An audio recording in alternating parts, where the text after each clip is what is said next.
Faced with these realities made clear by the fossil record, evolutionists directed all their attention to the claim that man evolved from ape-like creatures. 6,500 different ape species have lived so far, and the majority of them are extinct. The skulls of these extinct apes, both big and small, constituted a great resource for evolutionists on which to exercise their imaginations freely. Arranging the skulls of these extinct ape species from the smallest to the biggest, and adding some skulls of vanished human races to the series, evolutionists concocted the scenario of human evolution.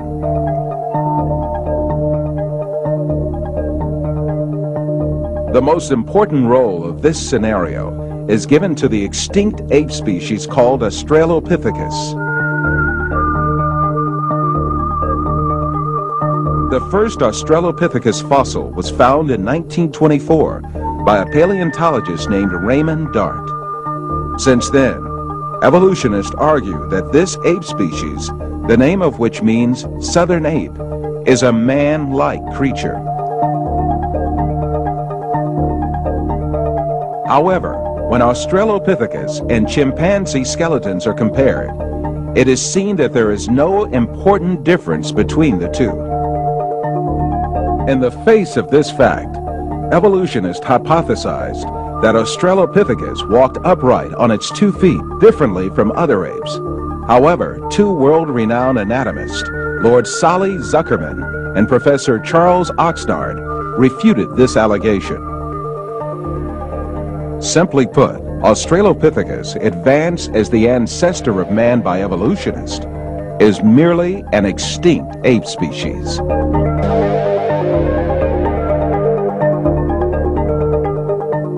On the other hand, fossils that are included by evolutionists under imaginary classifications, such as Homo erectus, Homo ergaster, or Homo sapien archaic, in fact belong to different human races. When these fossils are inspected, it is seen that their skeletons are essentially the same as those of people living today. The only dissimilarities are a few structural differences in their skulls. But differences like these are to be found in different human races alive on Earth today.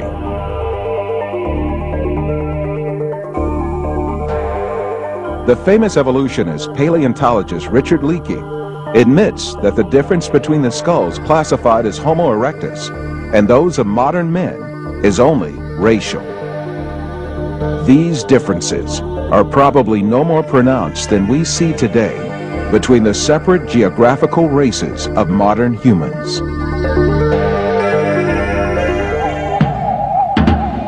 The only defense left to evolutionists against all these scientific facts is just one thing: propaganda.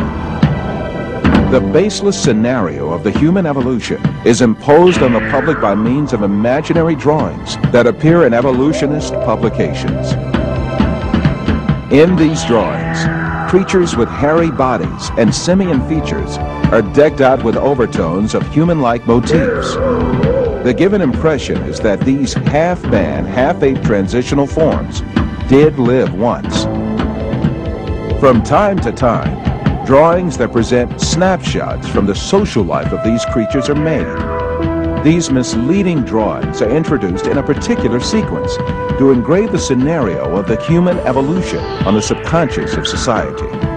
Even in the most famous scientific publications, there frequently appear such window dressings called reconstructions and imaginary family tree drawings made by their inspiration.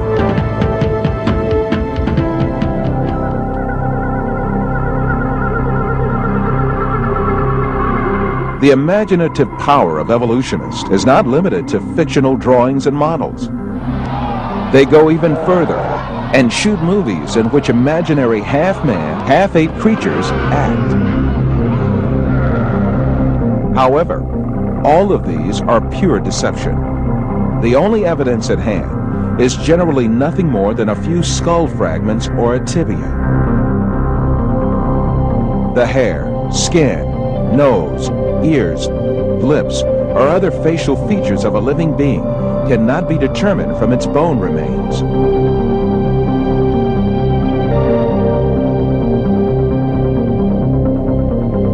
Evolution has shaped these soft tissues, which leave no trace in the fossil, to suit the purposes of their theory and produce imaginary reconstructions in their workshops.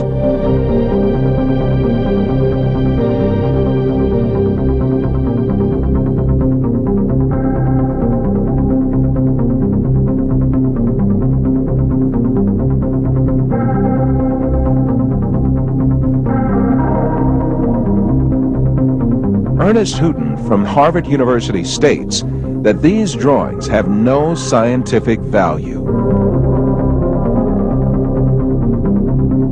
You can, with equal facility, model on a Neanderthaloid skull the features of a chimpanzee or the lineaments of a philosopher. These alleged restorations of ancient types of man have very little, if any, scientific value and are likely only to mislead the public.